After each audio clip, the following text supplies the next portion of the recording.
The Suez Canal, storm center of controversy for weeks, now becomes a cause of war in a lightning sequence of diplomatic and military moves.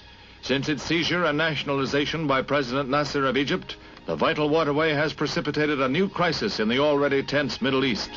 Crack French units are embarked at Marseille, bound for a joint staging area with Great Britain on Cyprus. In 1956, the Soviet Union wasn't the only country fighting to hold on to its satellites. While Russian tanks were crushing the Hungarian uprising, Britain and France invaded Egypt in a display of colonial arrogance and brutal desperation. Their attack was aimed at regaining control of the Suez Canal, the strategic link between the oil-rich Middle East and Western Europe, which had been controlled by an Anglo-French alliance for nearly a century. The incursion ended in humiliation for the invaders. It was a sign of the times for the once great colonial empires. During the decades following World War II, dozens of colonies defied colonial rule by declaring their independence. Each had to choose a method of government, and most faced severe economic challenges. Many new nations were forced to choose sides in the Cold War, leading to internal divisions, authoritarian governments, and anarchy. But a coalition of poor African and Asian states sought to avoid this fate. They banded together to gain more influence in global affairs. When leaders of the non-aligned movement met in Bandung, Indonesia in 1955, they represented 2/3 of the world's population.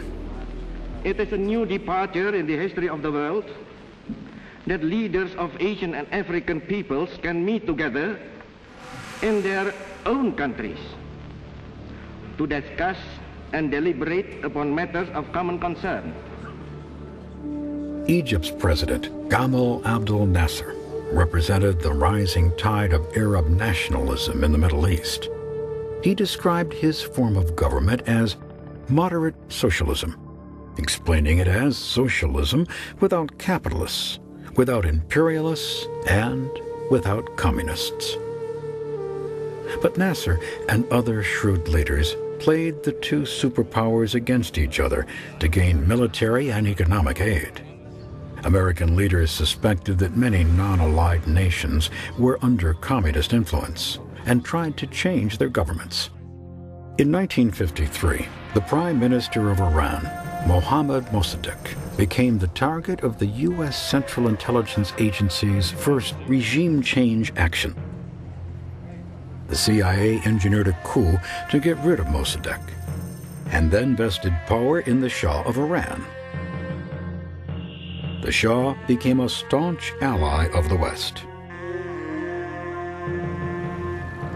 By the time U.S. President Richard Nixon visited Iran in 1972, most Iranians resented the Shah's repressive government and America's growing influence in the Middle East. But the success of the Iranian coup had been intoxicating and gave rise to many similar operations designed to eliminate potential threats and shape the politics of the Third World.